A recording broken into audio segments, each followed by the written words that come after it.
All right, so now I want to talk about rationalizing the denominator. Um, so if we recall,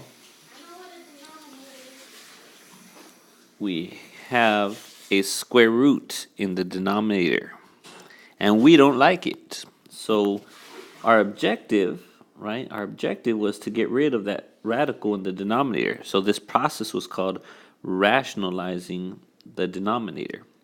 So what we did was we multiplied by the conjugate, the top and the bottom by the conjugate.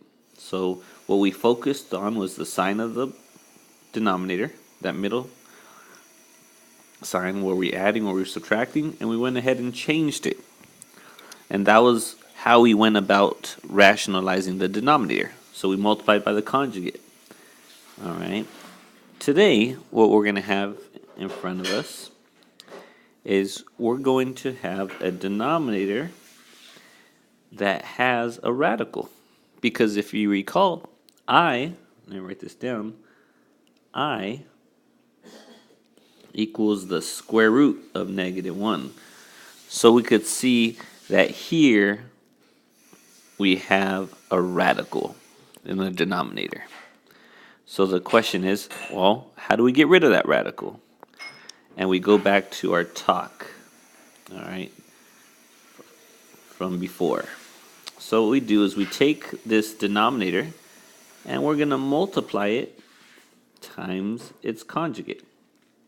And of course, whatever we do to the bottom, we're going to do to the top, right? Because what we've done is we're multiplying by the number 1, and you understand that when you multiply by the number 1, you're not changing anything. So here, we are not changing anything. All right, so let's distribute this 2. We're going to distribute the 2.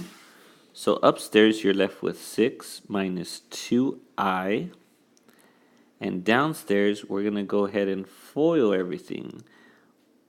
All right. But some of you might notice that instead of foiling, what we have in front of our face is the difference of squares, which will allow us to use a shortcut. If you want to FOIL, if you want to multiply everything out, that's perfectly fine. It's just going to take you a little bit more work. All right.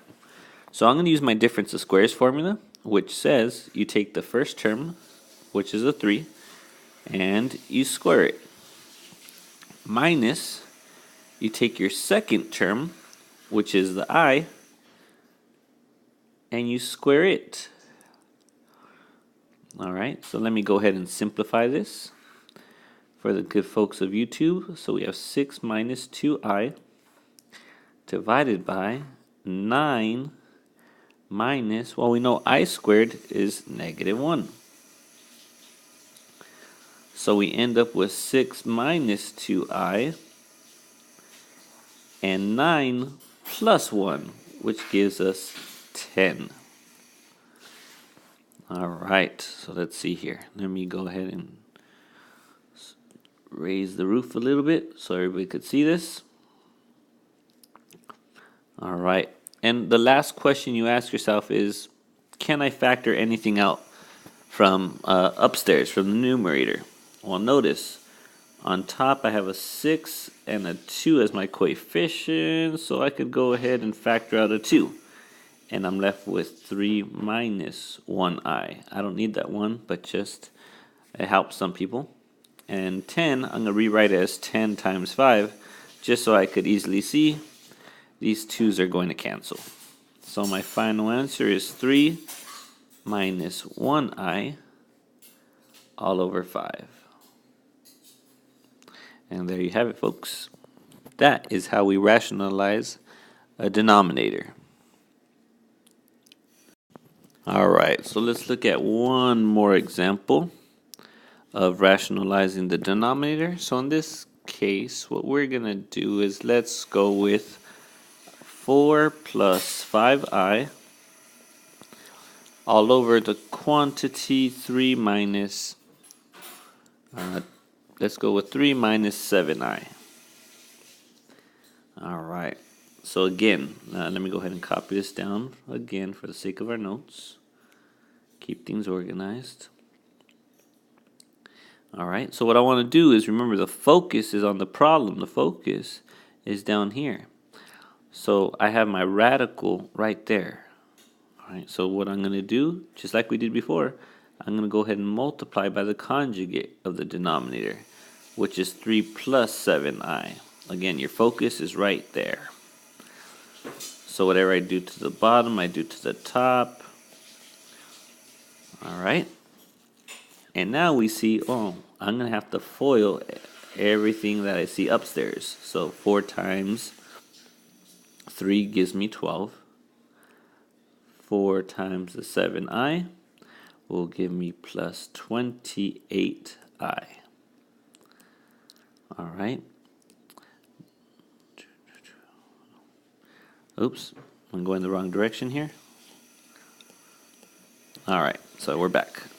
Let me go ahead and get my eraser, get some eraser action in this. Bam. All right, so now let me distribute that 5i. So I'll distribute this 5i. So I got plus 15i.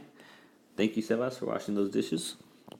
And then we have 5i times 7i. So plus 35i squared. All right. And so on the bottom, we'll go ahead and use our multiplying by the conjugate again. So our trick is we have the difference of squares. So I'm going to use the difference of squares formula. Don't forget, when you do so, the first term goes in here. The second term goes in here. So we said the first term was a 3. We'll place it in there. Second term was a 7i. So there you have it. Let's go ahead and simplify this bad boy. Let me increase our real estate. All right. So we'll combine our like terms. So we're going to get 12 plus 43i. Notice I squared, what we said is I squared is negative 1. So all that's going to do is change my sign to negative 35. All right. On the bottom we have 3 squared, which is 9, minus 7 squared, which is 49, I squared, which is I squared. So what is this I squared going to do that we just wrote down? It's going to change our sign. All right, so let's simplify more. So we have 12 minus 35. We got this 12, negative 35 right there. So that's going to give us negative 23 plus 43i. All over, this is going to give us 9 plus 49, right? Because I squared is negative 1.